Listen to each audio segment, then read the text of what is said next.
Hello विद्यार्थियों, आज हम कार्ल लिंगर 1985 के अनुसार साक्षात्कार एक आमने-सामने की अंतर्वैयक्तिक भूमिका परिस्थिति होती है, जिसमें एक व्यक्ति साक्षात्कार देने को शिक्षित से शोध समस्या से संबंधित उत्तरों की प्राप्ति के लिए प्रश्न करता है।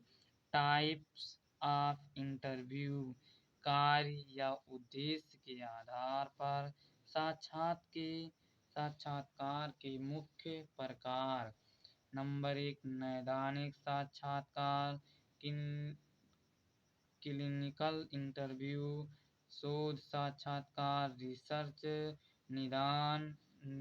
निदानात्मक, डायग्नोस्टिक, चयन साक्षात्कार, सिलेक्शन, केंद्रित साक्षात्कार, फोकस्ड। रचना: स्ट्रक्चर के अनुसार साक्षात्कार के प्रकार। नंबर 1, संरचित साक्षात्कार, स्ट्रक्चर्ड इंटरव्यू। नंबर 2, असंरचित साक्षात्कार, अनस्ट्रक्चर्ड। इसमें भेदकर्ता साक्षात्कार किए जाने वाले व्यक्ति की अंतर्निहित भावनाओं, प्रेरणाओं एवं संघर्षों के अध्ययन में अधिक रुचि दिखलाता है। साक्षात्कारकर्ता को पहले से ही पता होता है कि उसे क्या पूछना है। इसे गहन साक्षात्कार, डेप्थ इंटरव्यू कहते हैं। शोध साक्षात्कार: इस तरह के साक्षात्कार में साक्षात्कारकर्ता किसी शोध समस्या के बारे में विस्तृत रूप से विषय से पूछताछ कर आंकड़ों का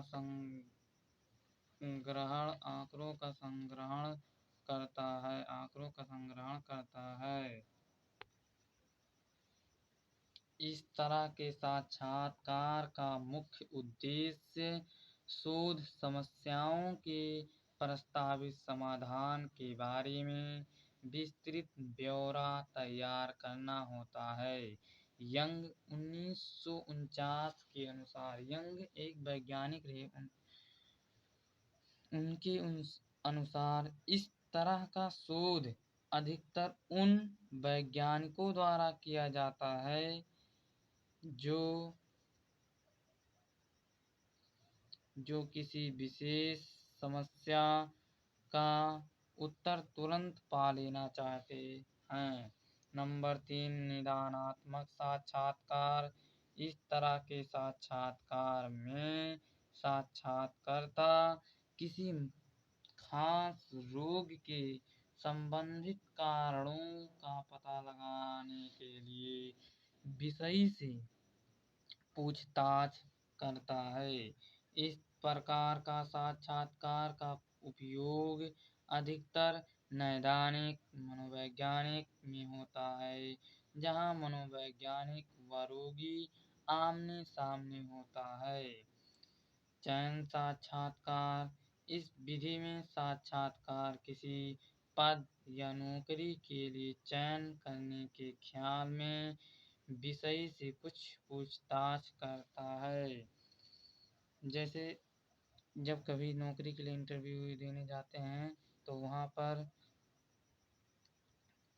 चयन करते हैं। चयन करने के लिए प्रश्न पूछते हैं कि ये बच्चा कितना टैलेंट है, कितना बुद्धिमान है। इसी को चयन साक्षात्कार कहते हैं। साक्षात्कार लेने वाला कुछ ऐसे प्रश्न पूछता है जिसके आधार पर विषय की मनोवृत्ति, एटीट्यूड, अभिक्षमता, एप्टीट्यूड, क्षमता, एबिलिटीज, आचरण, कंडक्ट आदि के बारे में आसानी से जाना जा सकता है। केंद्रित साक्षात्कार: इसका संबंध विषय से होता है जिस जिसने स्वयं किसी घटना विशेष जैसे दुर्घटना, कोई विशेष चलचित्र देखा हो या विशेष कमेंट्री सुनी हो। यह साक्षात्कार पूर्ण रूप से विषयी के आत्मगत अनुभूतियों, मनोवृत्तियों, संवेगों की अनुक्रियाओं पर केंद्रित होता है। इसमें एक साक्षात्कार निर्देशिका भी होती है, जिसमें दो बातों का उल्लेख होता है। नंबर 1 जांच प्रश्न संबंधित उल्लेख रीजन्स सभी कल्पनाओं का उल्लेख हाइपोथेसिस संरक्षित साक्षात्कार इसमें साक्षात्कारकर्ता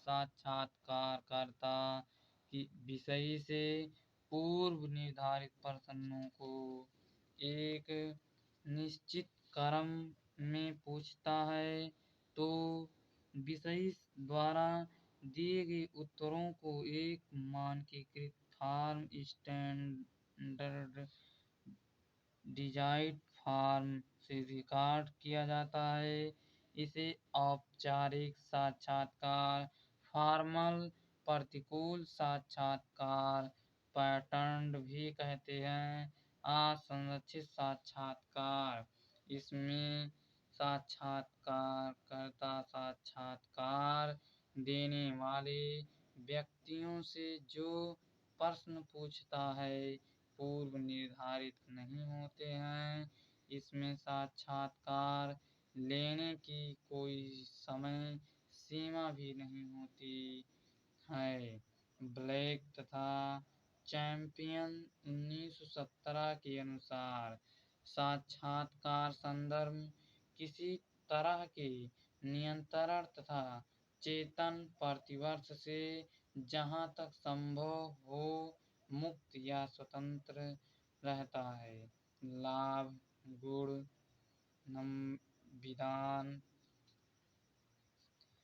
विधान गॉर्डन 1969 के साक्षात्कार के कुछ लाभ बताए हैं। नंबर 1 कम समय में अधिक जानकारी प्राप्त करना। नंबर 2 आश्वस्त होना की व्याख्या सही बताई गई है। नंबर 3 लचीलापन होना। नंबर 4 प्रत्यार्थी रेस्पोंडेंट की हाव भाव की अवलोकन। अवगुण प्रत्यार्थी की शाब्दिक अनुक्रिया की वैधता की चुनौती। नंबर 2 साक्षात्कारकर्ता की पूर्वाग्रह धारणा का प्रभाव। नंबर 3 साक्षात्कार का